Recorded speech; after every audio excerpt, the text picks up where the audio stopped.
माता वैष्णो देवी यूनिवर्सिटी को लेकर काफी कुछ देखिए, ये बदकिस्मती है कि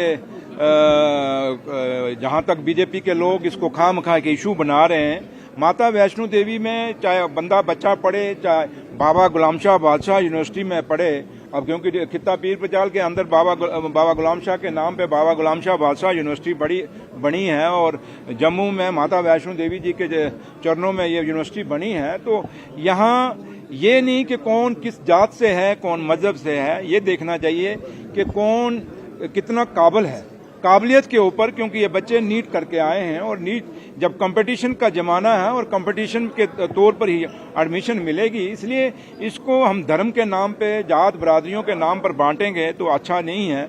क्योंकि जम्मू कश्मीर का एक अपना भाईचारे की मिसाल रही है और हम खामखा का जब एजुकेशन को भी हम धर्म के नाम पे बांटना शुरू करेंगे तो मुझे नहीं लगता कि फिर काबिल लोग आगे आएंगे। और अगर आपने काबिल लोगों को, अच्छे डॉक्टर, अच्छे इंजीनियर, अच्छे अपने ऑफिसर्स बनाने हैं तो आपको जो अच्छा कोई, चाहे एग्रीकल्चर में ही कोई साइंटिस्ट भी बनेगा तो अच्छा तभी बनेगा जब आप कहीं ना कहीं एजुकेशन में क्वालिटी होगी। तो लिहाजा मुझे नहीं लगता है कि इस बात को तूल देनी चाहिए। और जो कर रहे हैं मैं उनसे भी कहूंगा कि ऐसा मत करिए। एजुकेशन में कम से कम उस काबिलियत पे जो बच्चा, चाहे वो किसी भी कौम का हो, किसी भी मजहब का हो, अगर वो निकल के आता है तो उसको अप्रिशिएट करना चाहिए, ना कि उसको डिस्करेज करना चाहिए।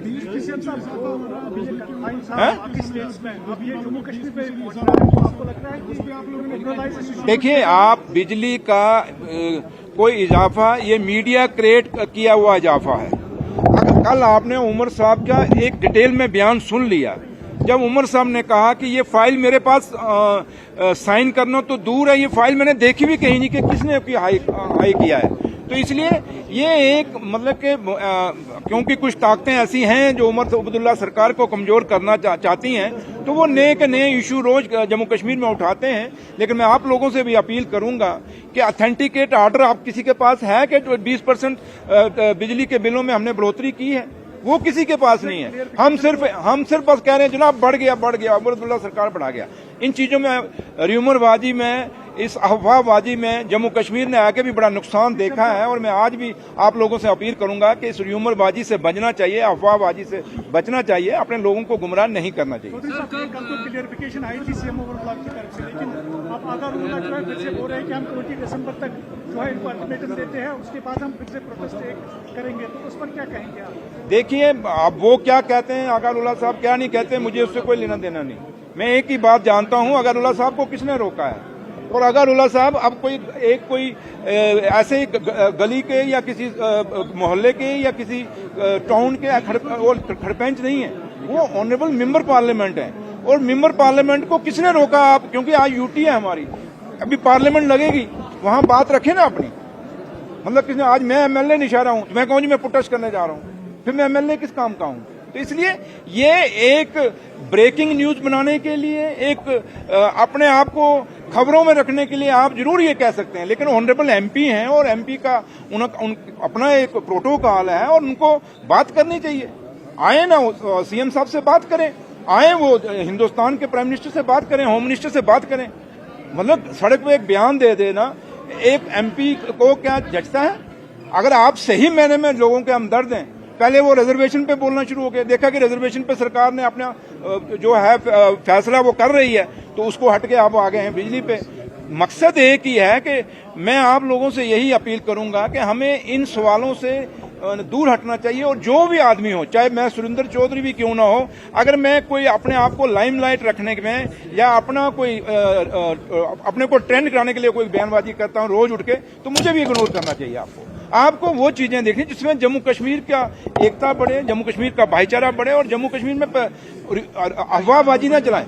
आप करें, किसने रोका आपको? हिंदुस्तान के आईन ने कहीं किसी को नहीं रोका। तो इसलिए मैं इस पे ज्यादा, जब उमर साहब ने एक ऑनरेबल चीफ मिनिस्टर जो इंचार्ज मिनिस्टर हैं बिजली के, पावर के, जब उन्होंने क्लैरिफिकेशन दे दी है, तो मुझे नहीं लगता कि आप कभी हम उसका कहें वो ये बोल रहा है या वो है।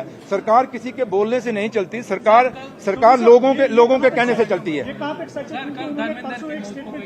हाँ, ये बड़ी दुख की बात है धर्मेंद्र जी की, क्योंकि हमने बचपन से उनकी पिक्चरें देखते आए हैं, आप लोगों ने भी देखी होंगी। वो हंसमुख चेहरा और वो चेहरा जो आज 89 इयर्स की एज में भी जब भी उनकी कोई वीडियो आती थी वो जवानी में आती थी, आज जैसे कोई जवान बोल रहा है। और खुद वो कहते थे मैं अभी मैं बूढ़ा नहीं हुआ, मैं जवान हूं, धर्मेंद्र जी कहा करते थे। इसलिए उनकी वो पिक्चरें, शोले पिक्चर के वो डायलॉग, वो मासी वाला जो टैंकी पे चढ़ के जो उन्होंने वहां डायलॉग किए थे, वो आज भी बच्चे की जुबान है। और एक बहुत बड़ा सितारा, एक बहुत बड़ी हस्ती हिंदुस्तान ने खोई है। और ऐसे कलाकार जो हमारे पुराने कलाकार हैं जैसे धर्मेंद्र जी थे, ऐसे कलाकार मिलने बहुत मुश्किल है। इसलिए उनके लिए आज हम जितना भी अफसोस जाहिर करें वो कम है, और जितने मर्जी लफ्जों से हम उनके लिए श्रद्धांजलि दें, लेकिन अब यही कह सकते हैं कि भगवान से हम उस रब से यही दुआ करते हैं कि उनको धर्मेंद्र जी की आत्मा को अपने चरणों में जगह दें और उनकी जो फैमिली है उनको हौसला दें ताकि वो इस गम से, इस सदमे से बाहर निकल सकें। Thank you. सर परसों बोला था कि मैंने रिजाइन भी किया था लेकिन वो एडमिट नहीं हुआ पार्टी लेवल पर। तो क्या जम्मू कश्मीर की सरकार या जम्मू कश्मीर के लोग सिर्फ आगा साहब के इर्द गिर्द में सरकार चलनी है क्या? देखिए वो क्या कहते हैं, रोज कहते हैं, उनको छोड़िए। मैंने कहा ना, जम्मू कश्मीर की आवाम क्या कहती है, जम्मू कश्मीर के लोग क्या कहते हैं। जैसे मैं नौशहरा से जीत के आया हूं, मेरे नौशहरा के लोग क्या कहते हैं वो मैटर करता है। रही मैंने कहा कि जब वो एक आम आदमी नहीं है, वो आज हिंदुस्तान की पार्लियामेंट में जो सबसे बड़ी पंचायत, हमारी महापंचायत है हिंदुस्तान की, उसके मेंबर हैं। उनको किसने रोका है? वो आए ना, अब सड़क पे रोज बयान दे देते हैं, लेकिन उनको बोलो ना उमर साहब को अगर आपने रिजाइन दिया था तो रिजाइन है कहाँ है? आप कह रहे हैं ना, आप कह रहे हैं उन्होंने रिजाइन दिया था, तो रिजाइन का कॉपी कहाँ पे अगर उन्होंने रिजाइन किया हुआ है? दूसरी बात कि जहां तक ताल्लुक है कि अगर उनको कोई प्रॉब्लम है, तो समझते हैं कि लोगों की हमदर्दी करनी है, तो फिर वो उमर साहब के पास आए ना। उमर साहब ऑनरेबल चीफ मिनिस्टर हैं और चीफ मिनिस्टर से आके बात करें और अपने बात बताएं। वो खाली एक आप लोगों को बाइट दे देनी, अब मैं यहां जाकर कल मैं नौशहरा जाकर प्रोटेस्ट में, ये कौन सी बात है? इसलिए मैं कहता हूं आप इन बयानों को आप खामखा के तवज्जो दे रहे हैं। मुझे नहीं लगता कि इस पे तवज्जो देने की जरूरत है। अगर आगा साहब ईमानदारी से लोगों की सेवा करना चाहते हैं तो वो चीफ मिनिस्टर से आके बात करें और बात करके और फिर लोगों को बताएं मेरी कौन सी बात हुई है। चीफ मिनिस्टर इस पर अपना भी बात दे देंगे। तो इसलिए इन बातों में मत कौन यहां में जो मर्जी बयान दे जाओ ना। बात तो ये करती है कि सुरेंद्र चौधरी करता क्या है, फाइलों में क्या करता है। मैं आज एमएलए हूं, डिप्टी चीफ मिनिस्टर हूं, तो मैं आज कहूंगा मैं प्रोटेस्ट करूंगा, ये बातों का तुक नहीं है। उनको बोलिए आप मेंबर पार्लियामेंट हैं, आप अगर प्रॉब्लम आपको है तो सीएम साहब से मिलिए। जो आप जाके दिल्ली में पार्लियामेंट लगने वाली है उसमें बात रखिए। जम्मू कश्मीर का जो हमारे आर्टिशंस का अवार्ड सेरेमनी हमारी हुई 2024 की, जिसमें हमारे सेक्रेटरी साहब ने और डायरेक्टर हैंडलूम ने काफ़ी मेहनत की और एक प्रोसेस के तहत ये पूरे अवार्ड बनाए गए और लोग सिलेक्ट किए गए।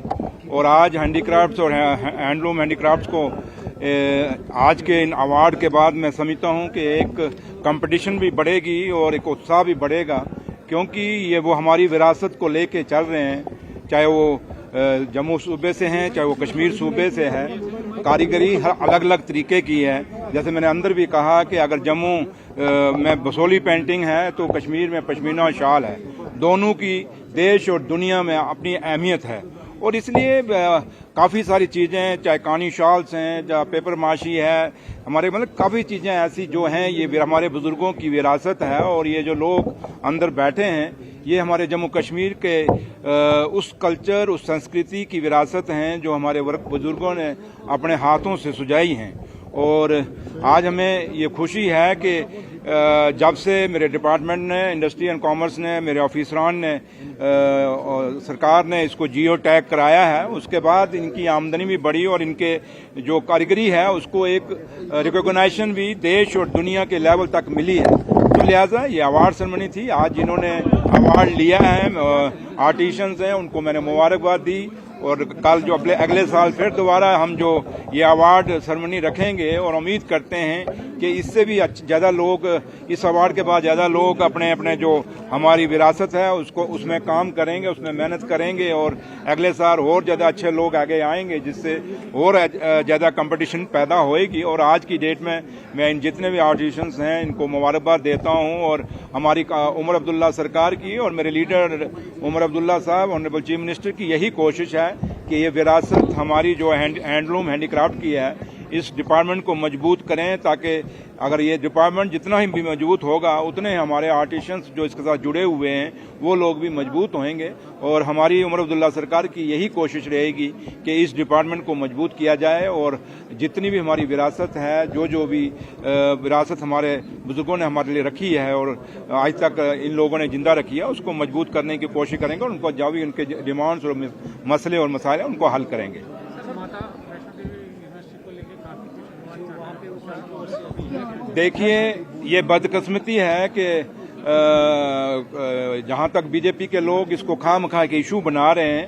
माता वैष्णो देवी में चाहे बंदा बच्चा पढ़े, चाहे बाबा गुलाम शाह बादशाह यूनिवर्सिटी में पढ़े, अब क्योंकि खित्ता पीर पचाल के अंदर बाबा गुलाम शाह के नाम पे बाबा गुलाम शाह बादशाह यूनिवर्सिटी बनी है और जम्मू में माता वैष्णो देवी जी के चरणों में ये यूनिवर्सिटी बनी है। तो यहाँ ये नहीं कि कौन किस जात से है, कौन मजहब से है, ये देखना चाहिए कि कौन कितना काबिल है, काबिलियत के ऊपर, क्योंकि ये बच्चे नीट करके आए हैं और नीट जब कंपटीशन का जमाना है और कंपटीशन के तौर पर ही एडमिशन मिलेगी, इसलिए इसको हम धर्म के नाम पे, जात बरादरियों के नाम पर बांटेंगे तो अच्छा नहीं है, क्योंकि जम्मू कश्मीर का एक अपना भाईचारे की मिसाल रही है। और हम खामखा का जब एजुकेशन को भी हम धर्म के नाम पे बांटना शुरू करेंगे तो मुझे नहीं लगता कि फिर काबिल लोग आगे आएंगे।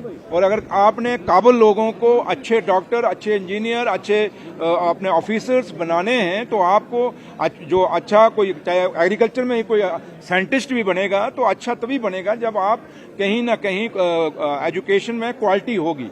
तो लिहाजा मुझे नहीं लगता है कि इस बात को तूल देनी चाहिए, और जो कर रहे हैं मैं उनसे भी कहूंगा कि ऐसा मत करिए। एजुकेशन में कम से कम उस काबिलियत पे जो बच्चा, चाहे वो किसी भी कौम का हो, किसी भी मजहब का हो, अगर वो निकल के आता है तो उसको अप्रिशिएट करना चाहिए, ना कि उसको डिस्करेज करना चाहिए।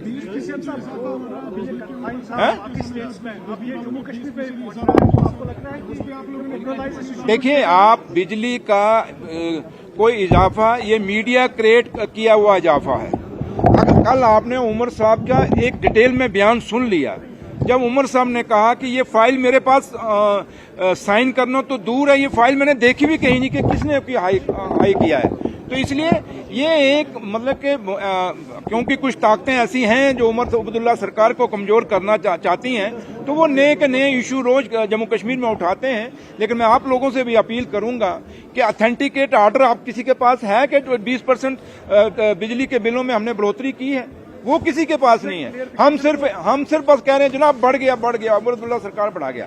इन चीजों में, र्यूमरबाजी में, इस अफवाहबाजी में जम्मू कश्मीर ने आके भी बड़ा नुकसान देखा है। और मैं आज भी आप लोगों से अपील करूंगा कि इस र्यूमरबाजी से बचना चाहिए, अफवाहबाजी से बचना चाहिए, अपने लोगों को गुमराह नहीं करना चाहिए।